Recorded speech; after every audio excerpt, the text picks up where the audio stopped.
So, which of you is more deserving of life? Come, make your case.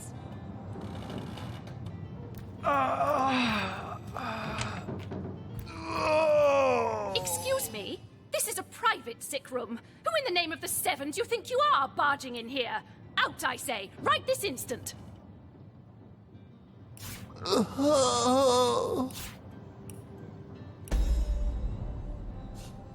I'm sorry. It's this task. I'm just... Who am I to meddle with life and death this way? I'm an apprentice of the healing arts. Healing! But this decision feels like precisely the opposite. I have but one healing stone, you see, and 2 direly wounded men who need it. I've been racking my brain trying to decide on the best method to settle this grave situation, but perhaps it's better off in the hands of an esteemed source hunter. Surely you are more accustomed to weighing life and death than I. What would you like to know? One of the brave few willing to traverse the trade routes plagued by the undead. A young man, but excellent in matters of business, before he fell victim to an orcish club in the north, that is. Thankfully for him, a cattle trader found him, nearly dead, but not quite so, and brought him here straight away. Quite the venerable staple of Seal, Stephen, and recently blessed with his 3rd grandchild. He was leading a crew of builders when a stray beam struck him in the temple, and only a few days shy of his last day of work before retirement, no less. Nearly everyone in Seal is familiar with grinning Stephen, and, as you can imagine, he's quite dear to his family. Yes, a curious relic indeed. I got it from a kindly abbot, Loic by name, in the northern town of Silver Glen. He is of a certain faith, the Immaculates, they call themselves, that espouses the belief that certain stones can heal wounded flesh. I myself was nothing if not skeptical of his claims, but something happened as he handed me the stone. A small cut on my finger instantly healed, leaving no trace of the wound. Needless to say, I was astounded. But it's strange. The stone is only good for a single use at a time before it reverts to a useless, inert state. It takes time to regain its magical properties, and I guard it cautiously. You are? I thank you a million times for your help. Who have you decided should receive the healing stone?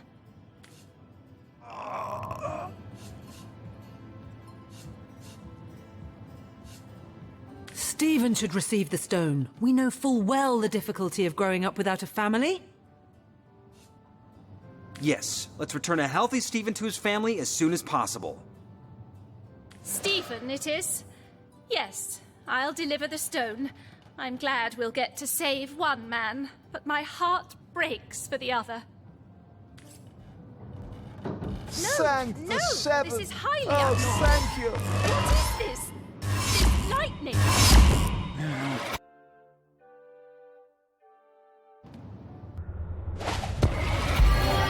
What happened? Is this a dream? I don't think so. That stone. Somehow it sent us flying into the stars.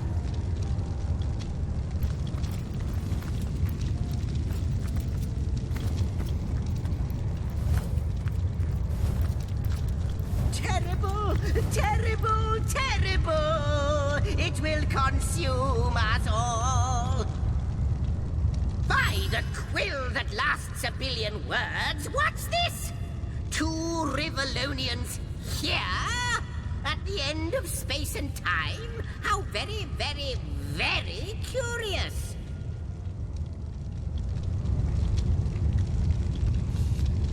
Oh, yes, proper introductions. Zixex, the historian at your service. It is my job to record all that was, and is, and hopefully all that is to be. As for how I got here, well, for a historian appointed by the gods themselves, hopping to the end of time is as easy as 1, 2, 3. How you got here, though? That's a rather more interesting question. On such a tiny and rapidly shrinking vestige of space and time, I wouldn't have expected to find a soul but my own shadow.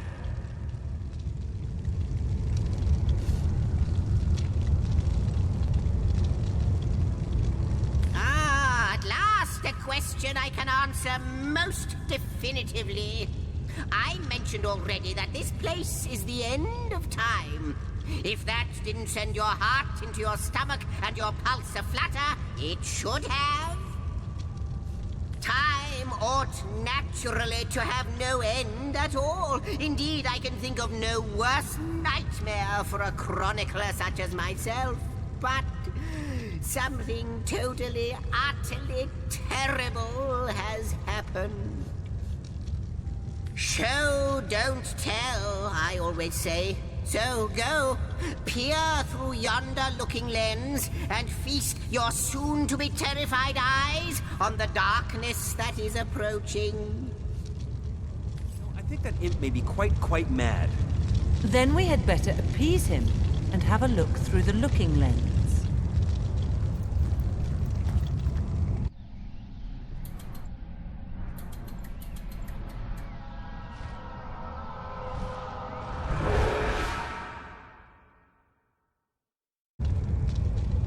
You looked. You saw. Terrifying, isn't... What's this? The portal. It's...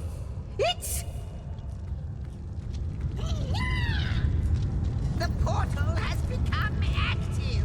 Fantastic. Astounding.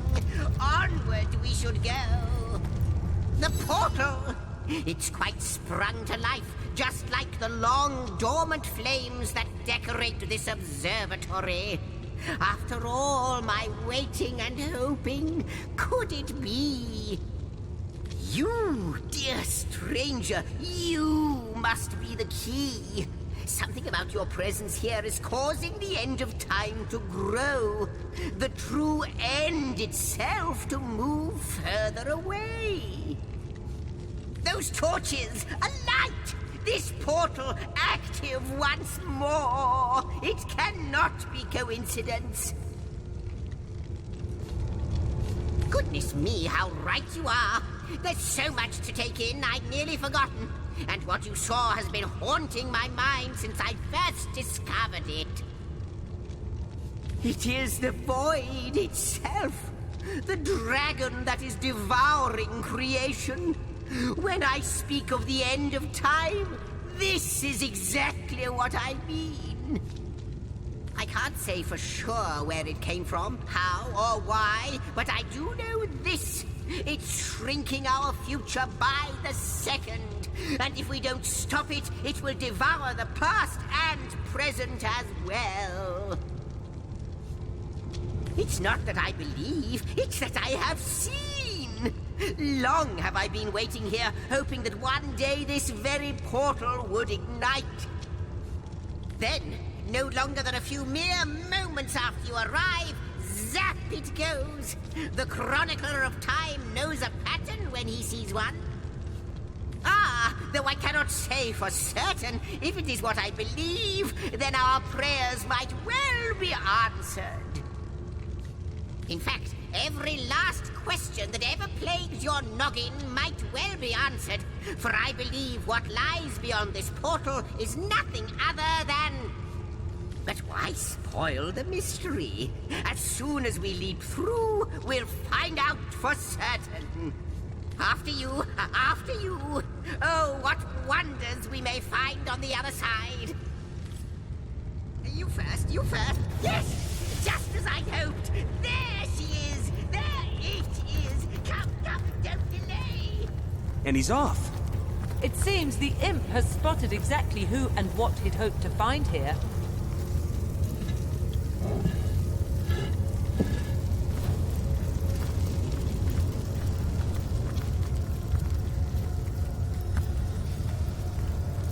I have the last chest. The last chest. The last chest.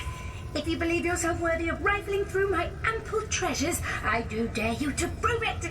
Find my 4 sisters, no more than one in each of the realms of your wide world, and each by each, you'll discover how to open me.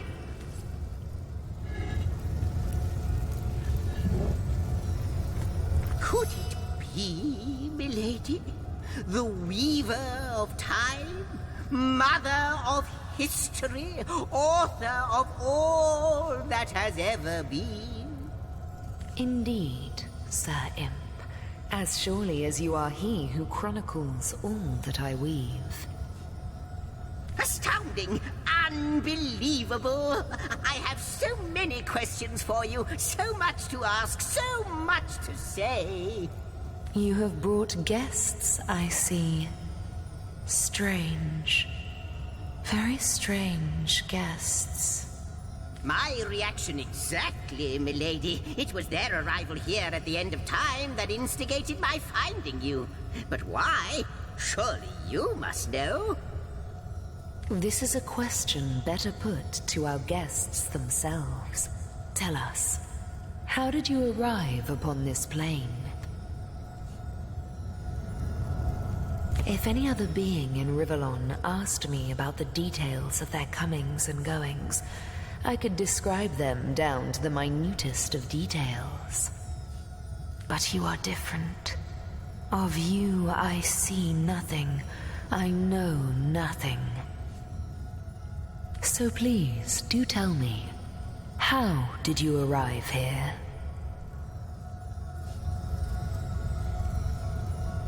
A stone. So, it was a stone that caused the great shock of energy that brought you here, and it infused you with new life as well. Is that so? Not like this, no. What happened to you is unique in all my work.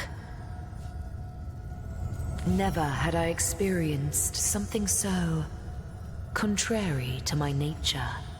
To weave something I had not seen, had not expected. Life does not simply spring into existence, you see. But yours has. You appeared before me from the moment you came into contact with that stone. Starstone. I now know it to be called. But, Madam Weaver, how is it possible? Do you not see all? Have you not woven all that is and could ever be into your tapestry? Like the stones, your guests are a mystery to me. I see them before me in this world, but their likenesses appeared not upon my tapestry until they revived the stone. Source hunters, it would seem that yourselves and Starstone are inextricably linked. Why and how, I cannot say, but I do believe that finding more stones will reveal to me who you yourselves truly are. Starstone is not what it seems, Source Hunter. Its true nature must be part of a greater secret, a secret lost even to me. Do you see what violence my work has suffered? What wounds lay upon the tapestry of time? Mysteries of all time, gaps in history. Oh, how they've tormented me for eons. It would appear that Starstone transforms at your touch, granting me new thread by which to mend the tapestry.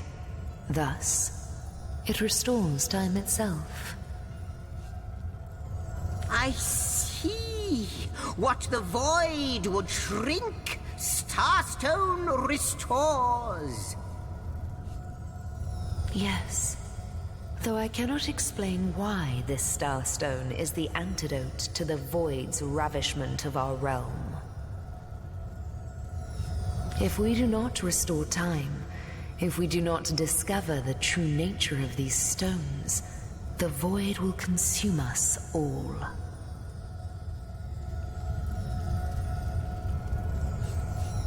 Indeed you must, though I may not yet understand why. It seems that you and you alone can unlock the powers within Starstone. Yet we are not the only entities who know these stones to be so much more than pretty gems. Why, of course, that's what they were doing. I have recorded their doings, you see. Collectors of Starstone, more and more by the day. Now I understand. They'd keep the stones from our reach. They'd prevent the mending of time. Without these stones, Hunter, there will be no Rivellon. The entire tapestry will crumble. Even this plane will fall victim to the Void's insatiable hunger. That shall never be, milady. As sure as Zix comes before Zax, we will put a stop to it. First we mend the tapestry, then we stop the Void. Please, our most mysterious guest, are you ready? Are you willing? Will you hunt out the stones? Will you help us restore what has been lost? Come, come! I've got something for you if you're up to the challenge. Not but a moment ago we were hunting Source in Rivellon. And now we're being told that we alone can prevent the end of time by way of some magical stones. What do you make of it? We can't deny our reaction to Starstone. There must be something to all of this, mad as it may seem. Source Hunter. No matter how improbable, anything is possible. If the Weaver tells the truth, we have some serious work ahead of us. Source Hunter. The glint in your gaze and the set of your brow suggest to me that you've not given up on our dear old Rivellon. Not just yet. No, with you searching out Starstone, I believe we'll mend the tapestry in no time. We'll find out just who you are and how exactly to send the Void back to wherever it came from. But you'll need a way to travel between Rivellon and this homestead, won't you? Who wouldn't want to see what fantastic changes your search will yield? And who knows what the Weaver might discover about you? Luckily, the power of portals is known to you, so I'll let you in on the little secret of how to transport back and forth from the end of time. Just, don't go sharing it around. Never know who we can trust these days. Off you go, then. You've Starstone to find, and I've a tapestry to examine. Surely there must be some clue here as to how on earth you're related to the end of time. Cross my heart, hope to fade in the void, I honestly don't know. But ask her. If she claims it is so, perhaps she knows why. Before you go, Source Hunter, a final word. Once you return to Rivellon, there will be someone waiting for you. My agent, my eyes and ears upon your world. I hope he'll be able to help you as much as he can. Time, I need hardly remind you, is of the essence.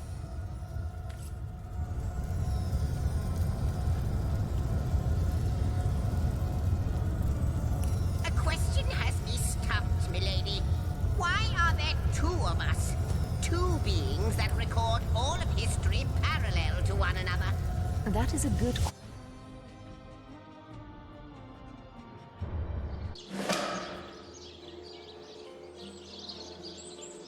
Source Hunters, I welcome you once again to the realm of Rivellon after your travels through the chasms of space.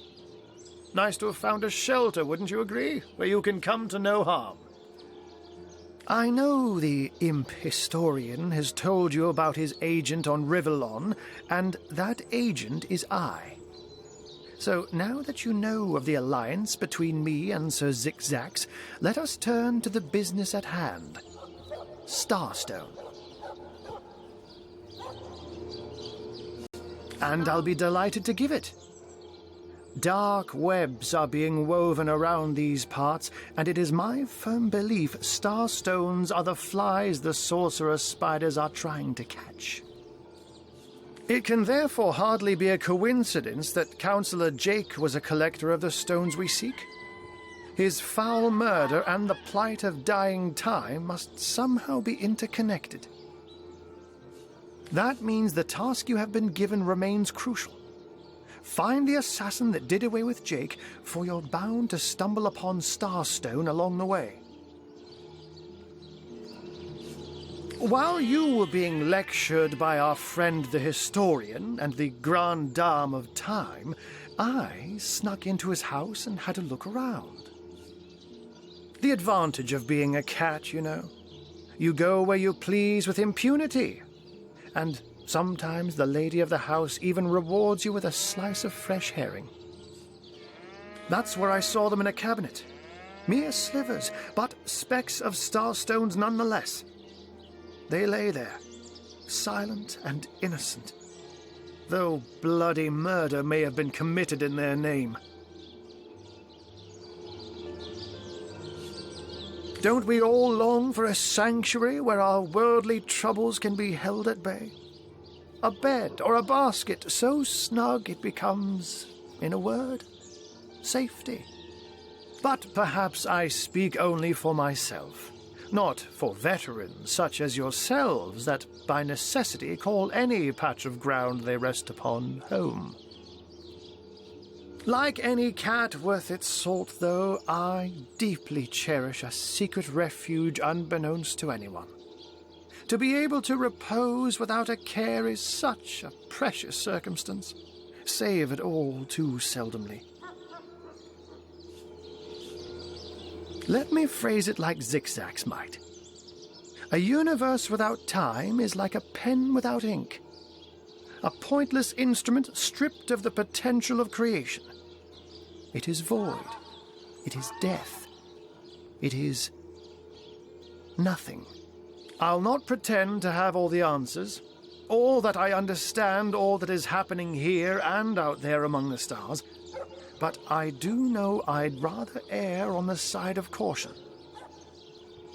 If Zigzags worries, I worry. We are talking about a creature, after all, that has reclined among the divines as nonchalantly as you and I laze beside the hearths of home. I met him first, a long time ago, out in the wastes of Youthful Gore. He wondered aloud what on earth a cat was doing out there in the scorching desert, then shared what little food and water he had with him. So I told him who I was and showed him my human form. He laughed and marveled and told me stories about his travels. In the end, he even shared his great sorrow with me. The unspeakable thing you saw through his looking lens. I was awed and frightened, but swore to help him in any way I could. As of now, that includes helping the two of you. Oh, before you go, here, take this teleporter pyramid. A handy toy indeed that Zigzags asked me to give to you. You'll need the other one too if you want to make use of its powers, but alas, I seem to have misplaced it. Don't worry, though. Use this one here and it'll take you straight to its twin. Now that this matter has been settled, hunters, I shall detain